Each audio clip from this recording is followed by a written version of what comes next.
You know what the fuck going on, man. It's Big Homie Mac, man. Big dog business, bitch. And we in here with 317 A&R turning locals into stars, bitch.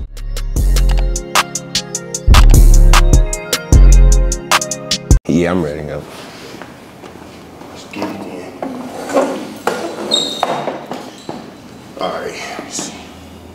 Alright, you ready? Yeah. How you what? How you living? It's your boy Miles, the 317 A&R, who I'm in the building with today. Big Slim 3600, man. Crown Hill Section, man. You know how we what. For sure. How you been doing, bro? What you been on? Man, same old, man. You know how it is. Trying to make a way. Trying to come up. Yeah, for sure. Talk about your rap name, Big Slim, man. Where that come from? See, Big Slim is just something like, I always went by Slim, but then like, cause I had just started back doing music back like in 2020. But I had stopped. I had first originally started in 2011 and stuff with my big cousins, HFBT. So then I had recently stopped after I, you feel me, had songs on the radio and stuff like that. I don't know why I stopped. I just was like, I'ma just stop. And then what happened was, what was the question? Shit, really, how you get your name? How I get my name, basically, yup. So boom, how I get my name, Big Slim. I always went by Slim, tall, skinny nigga. I just put the big in front of it because I was, you feel me, just trying to do something different. And then I just put the 3600 on the back of it, based off where I'm from and stuff, the neighborhood I come from and shit like that. Oh God, that makes sense. That makes sense, bro. So yeah, let's talk about your background in the neighborhood and shit, man. Talk about growing up, 3600. How was it? When I was growing up and stuff, I kind of was like, I was the spoiled kid. Like, I was the good kid. I made all good grades and stuff, honor roll, all that. But I just seen all this bad stuff happening around me, and I just got attracted to it. Like, I was looking up to my big cousins and stuff like that. So basically, you feel me, like, I fell in love with it. Like, after certain stuff didn't work out for me in my life, I went to that. Yeah, for sure. How was your household, like, as far as your parents and your family? Like, you got a lot of siblings. You the youngest, the oldest? I'm the oldest on my mama's side. Okay. And it's just me and my little sister. On my daddy's side, I'm like the second oldest and shit. Okay, that's what's up. That's what's up. You got did you have both parents in the household or just one? I just had my mama. You feel me? Just had my mama. My daddy been missing for like 20 years. The last time I seen my dad, he had got shot up like 10 to 12 times, you feel me? He had got shot. And that was my last time seeing him before he had ended up being missing for like all them years. So like, that's where most of my anger and shit come from, not having a father and shit like that. So that's why basketball and shit ain't work for me like that, cause they like, we gotta cut him, he got an anger problem. Like, he can't, I was good, but it just didn't work out for me. Yeah, for sure. You got kids now? Yeah, I got kids, yo. I got like 4 kids. I got 3 girls and 1 boy. So like, how you feel about fatherhood now that you got your own kids? Now that I got my own kids, it's like, I can't even be mad at my pops no more, because now I see how I grew up, and I see how it was when he was trying to raise me. And I'm just seeing that with my little kids, and I'm like, this is really a hard task, like having kids. It ain't nothing easy, like.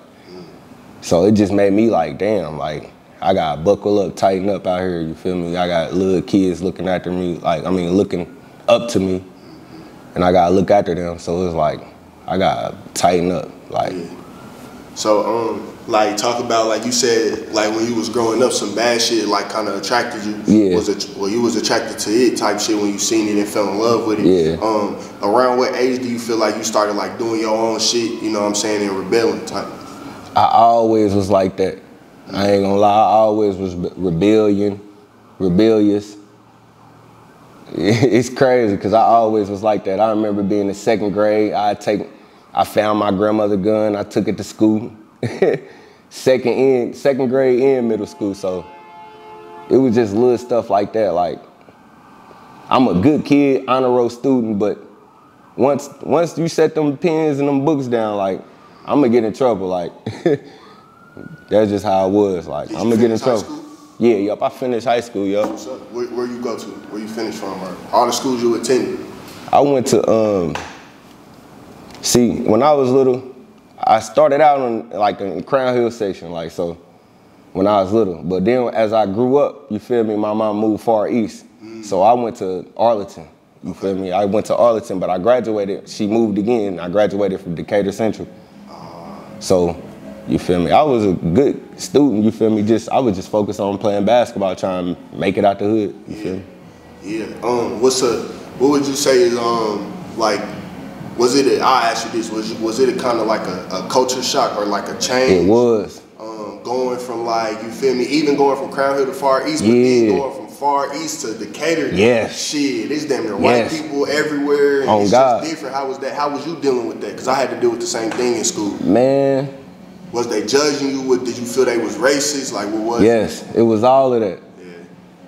So when I had moved from, you feel me, Crown Hill section to the Far East side, I was probably in my, you feel me, middle school, 6th grade, you feel me, like, about 12 years old, you feel me? Like I lived over here like majority of my life on the Far East side.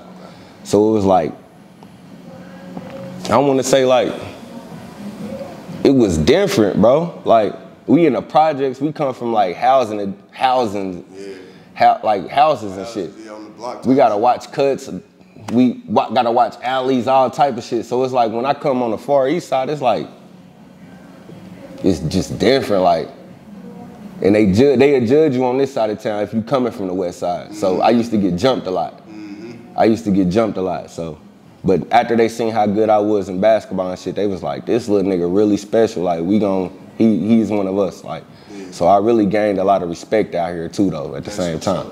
That's what's up. But then when I went to Decatur though, it's all white people. So it's just different. I ain't talk to nobody. I was just, it made me introverted. Cause like I know these white people don't understand what the fuck we got going on. You feel me? Like, but all at that time, you feel me? Like I said, I was a good student. I was straight A student and shit like that. So I was on half a days. Like so in my last year of high school, you feel me? I was on half a days. That mean I get to leave earlier than everybody else because I had way more credits than everybody else. So. So where exactly was you at out here on the Far? Like, I was in Southern Place. You was in Southern Place? Yep, I was in Southern Place. So you think it was a major difference? Like, people be giving the Far East side kind of like that bad rent type shit sometimes. Like, I know it's trenches everywhere. Yeah. But like, when you say the Far, some people be, you know, like, what was your recollection of coming up out here? Like, was it worse than where you came from? It was way worse. It was? Yeah, because where I came from, everybody knew me. Like I said, I was a spoiled kid. And then, you know, like my big cousins, they already prominent in the area. Yeah. Everybody respect them. Everybody respect my uncle, my grandmother, my mama. My mama, you feel me? She the baby of the family. So when she had me at 18, you feel me? Everybody just gravitated towards me, you feel me? Like, can't nobody fuck with him. Can't nobody say nothing crazy to him. Can't nobody do nothing to him. Like, and it's still like that now. Like, it's still like that kind of now, you feel me? Like, nah, that's what's up. That's what's up. Getting dark. All right, that's what's up. That's what's up, bro. Let's move on. So let's kind of get into your older years. Like, I know you talked about high school. Like, once high school was over, how was life like for you? I ain't gonna lie, it hit me hard because I never knew what I was supposed to do. Like, all I knew was music or basketball. So once basketball didn't work, it got hard. Like, it wasn't nothing for me to do. Like, except for do what I seen my cousins doing. Like, yeah, and I was gonna ask you about that. Like, did you feel that, like, coming up? So I was just like we was just rapping about off camera. We was just in here with your cousin Lil Billy. Yeah. We was just talking to him about how he came up and shit, and we talked about everything. I don't know if you got to watch the whole thing. Yeah, yep, I did. But, you know, we talked about him going to jail and shit like that. Did you ever look to, like, was you ever watching them and like kind of learning from their mistakes? That's why I never got that's why I ain't never been locked up like that or had no felonies, because everything I seen them doing, I'm like, yeah, I gotta do something different. See, I looked at basketball like, I was watching all them do all that type of shit, and I was looking up to it, but at the same time, I'm like, I wanna play basketball, I wanna get rich and like do something different for my family. But when basketball didn't work, I just, you feel me, gravitated towards music. Like, my oldest cousin, he's one of the first people in this city to, like, have his own studio and start recording artists and shit like that. What's his name? His name Legacy. Okay. So yeah, I heard of him. he do everything. Like, anything that come to music, he do. So I started working with him, and he'd tell me, like, you can really write music. You really good at this. Like, you should do this more often. Like, so I just listened to them, you feel me? Listen to my other big cousin, you feel me? Just, I ain't had no brother, so everything my big cousins would tell me, I just listen to, because I'm the oldest in my household. Like, I just listen to what they tell me to do. No, that makes sense. So, when do you remember, like, creating your first raps, writing your first raps, making your first music, like in the studio, like recording? In the studio, in the recording. That's when my cousin finally came home from jail, from prison, and he had been had the group HFBT, but it was just on some street shit.